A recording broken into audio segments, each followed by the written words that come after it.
Coming up on UT 10 News in HD, Black Friday sales are just a few days away. And we'll also follow a UT professor nominated for an international award. Plus, Ian Davis caught up with the leading tackler in the nation. Your news in 10 minutes starts now. Thanks for joining us. I'm Mackenzie Keyline. And I'm Natasha Gordon. There are 2.7 million victims of bullying in American schools. A local group came to UT on Thursday to raise awareness about the issue. UT's Anti-Bullying Task Force hosted the event, and a group of young people from the Toledo area performed. The Peace Project uses dance, song, and spoken word to inspire others to help. Group members also mentor local kids and write letters to bullied children across the country. Just like everybody in this team, I have a story. I've dealt with bullying, I've dealt with abuse and all that kind of stuff. And I think it's about time that somebody stood up and started spreading the message about this, because it's a serious issue. For more information on UT's task force or the Peace Project, visit our website, ut10news.com. 250 professors from around the world have been nominated for Business Professor of the Year award. The 10 professors with the most votes move on in the competition, and the remaining top 4 head to a teach-off in London. The Economist magazine award winner receives $100,000.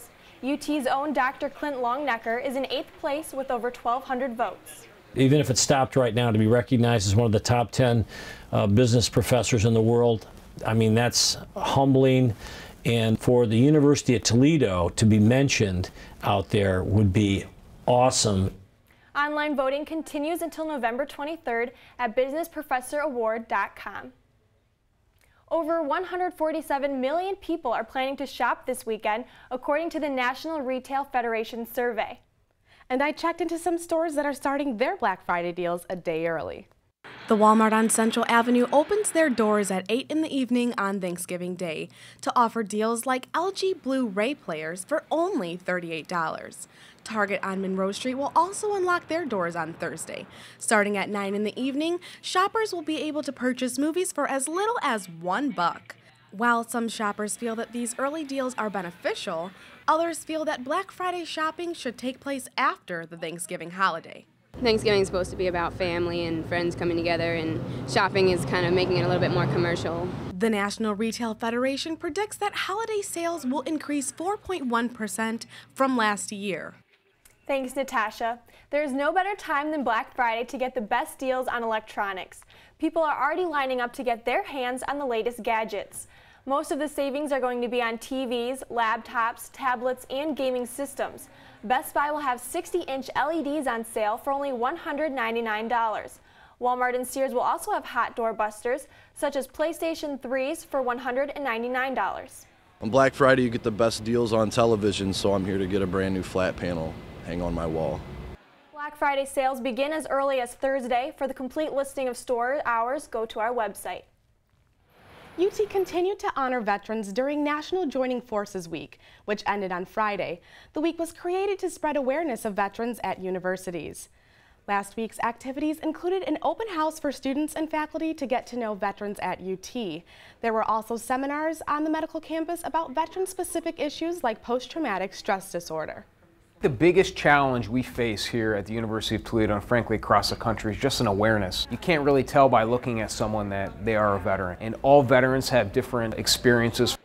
National Joining Forces Week was created by First Lady Michelle Obama and Dr. Jill Biden. 3 UT organizations were looking to bridge a gap between Africans and blacks last Thursday. The Black Student Union, Student African American Brotherhood, and African Peoples Association held a discussion called Distant Relatives. Over 70 people attended the 2-hour meeting in the field house. The discussion focused on how Africans and blacks are similar despite having ethnic differences.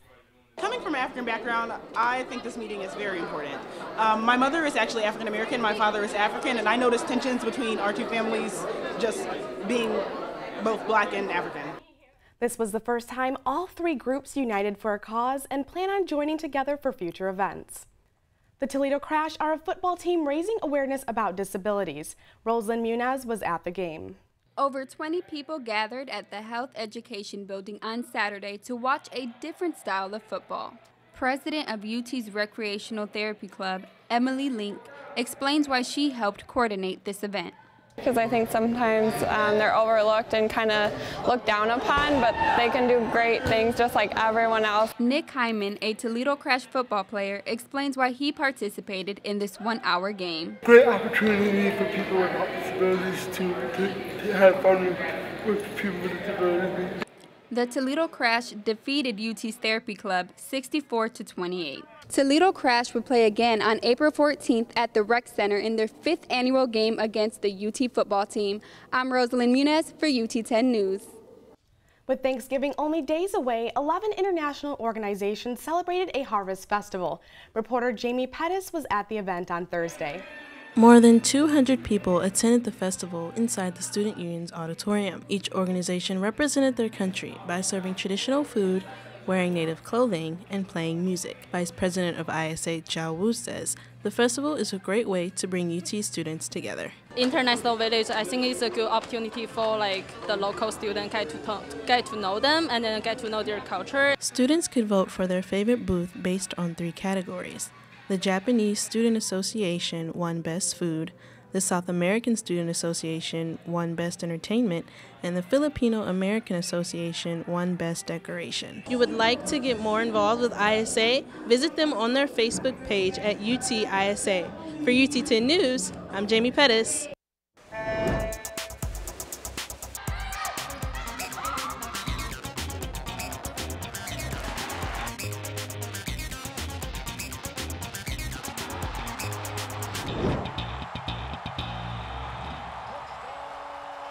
All the Rocket teams were away this weekend, so I got the time to take a closer look at the NCAA leading tackler, Dan Moles.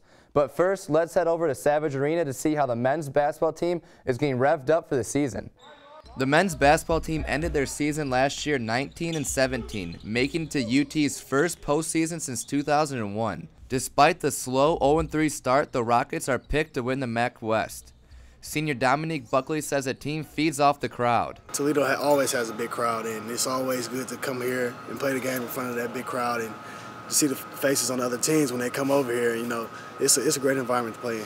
Coach Todd Kowalczyk has a lot to build on with everyone on last year's roster returning and 3 promising recruits. And let's face it, this is the University of Toledo's men's basketball team. It's not my team. It's not our players' team. It's our students' team.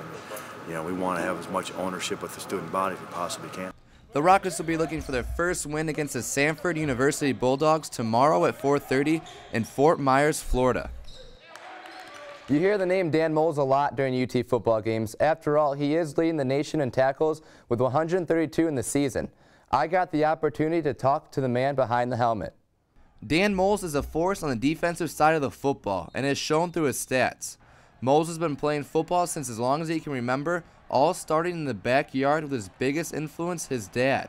He kind of pumped me the ball, and he'd let me catch it and run a little bit, and I'd get all excited, like something good was gonna happen, and then next thing you know, he'd come out of nowhere and knock me down. Kind of been a special bond that we'll definitely always share. His father also told him to play every game like it was his last. Coach Matt Campbell says he can see that in every play, and says he had a huge impact on the team. Danny Moles is as good as any college football player in the country. And what he's done here the last 4 years, and especially what he's done this year, is borderline incredible. You can catch Moles hitting the gridiron in his last home game tonight against the Akron Zips at 7. So, Ian, is the Rocket football team going to get a bowl this year? They should, but it depends on how the rest of the teams in the MAC finish. Aren't they eligible for the Little Caesar Bowl and the Idaho Potato Bowl? And you can't forget the Beef O'Brady's Bowl. That's right. Thanks, Ian. That's it for UT 10 News. For the latest breaking news from campus and bios from all UT 10 reporters, go to our website, ut10news.com. And you can always watch our award-winning newscasts on YouTube and Facebook, where you can get caught up on all of your campus news whenever you want. For Natasha Gordon, Ian Davis, and all of our crew, I'm Mackenzie Keyline. Have a great week and stay tuned for more news from the UT campus.